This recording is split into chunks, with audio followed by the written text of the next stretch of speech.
All right, let's talk Celtics Heat Game 3. I had to wait a few hours to talk about this game because I think if I would have had an instant reaction, it would have just been an angry Celtics fan ramble, which, hey, maybe that would have been better. I don't know. But, man, Celtics played like crap. Miami was great. You got to give them a lot of credit for the second half without Jimmy especially. To open up the game, Miami was in a switch, I believe everything defense, which really bothered the Celtics. They could get daylight on basically nothing. The choice to start Daniel Tice over Grant Williams, I mean, I immediately was like, I don't know if that's the move, Udoka. I mean, looking back on the first quarter now on NBA.com, the very first possession of the game, Daniel Tice and Al Horford are standing in the dunker spot as Tatum is attempting to drive after Tice screens for him. And Miami did switch on that screen. Max Strus ended up defending Tatum. For what it's worth, Jalen was open on that play, but still, spacing was rough. Whereas with Grant Williams, you'd think that the spacing would be a little bit better, right? The Celtics also committed 5 turnovers in the first quarter, and I do give Miami a lot of credit for all of this, even if I might get mad at the Celtics a lot of the time. There was a play when the score was already 14-4 in the first quarter where Tatum runs a screen with Tice. It's a switch. Strus is on Tatum. Again, Miami switched a lot early. And then Tatum, he tries to drive on Strus. Daniel Tice is in the way, so that's not great off rip. And then Lowry helps from the opposite corner. And he's like in this perfect spot to where Tatum just, it's going to be a charge. And then Tatum attempts to kick it to Marcus Smart, but then Jimmy's splitting the difference perfectly with Marcus and Jimmy, and Jalen. So that becomes a turnover the other way. And then Lowry pushed it really fast off of the turnover, and that was another thing, right? Lowry, and he picks up the pace for Miami so much.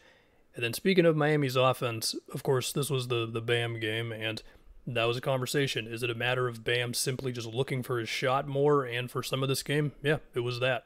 He took Horford off the dribble twice. He had Marcus Smart on a switch, and he just made a turnaround jumper over him. He had one face-up jumper over Horford. And there was also one possession where the Celtics chose to bring 2 on Tyler Hero, these 2 being Derek White and Grant Williams, when Bam ran a handoff with him. And so Bam had himself a pretty decent runway to get a layup. Bam had Jalen on a switch one time, busted out a hook shot on him. One time Grant was dropping on a Bam Lowry screen, and Bam got it back off of a bounce pass, and he basically just ran through Grant to get himself a layup. And I'm not saying it should have been an offensive foul. Like, it was a good physical layup.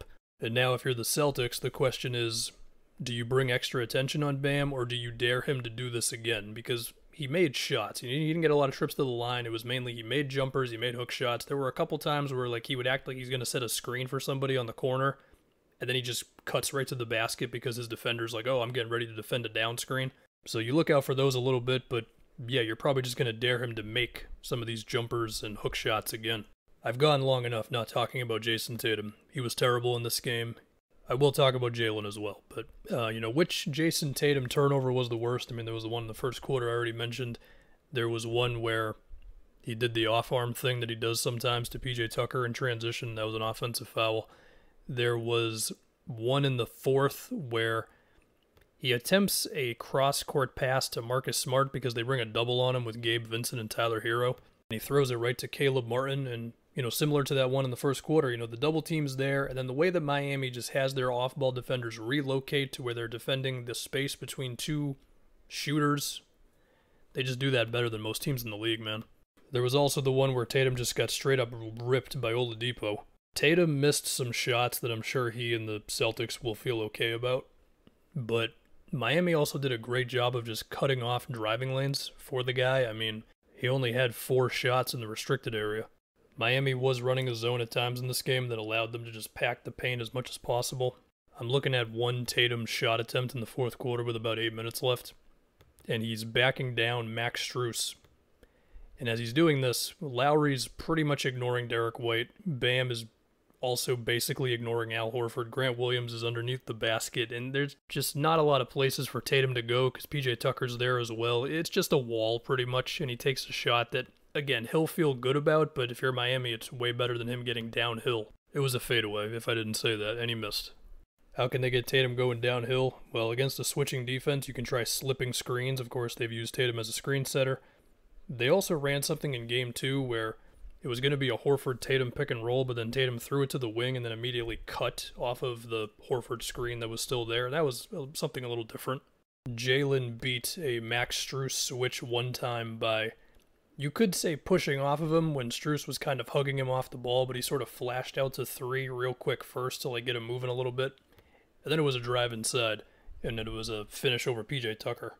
In this game, it looked like Jalen was more equipped to deal with the switches than Tatum because while Jalen is, he doesn't have the handle that Tatum does, which led to a lot of his turnovers, especially when he was trying to go at Oladipo in this game, he does just have that put my head down and just go straight line drive to the basket, which can catch a team off guard if they're in the middle of the switch, or sometimes he'll just put his shoulder into you. So it's like, yeah, you switched, but you can just be super physical on a switch, right?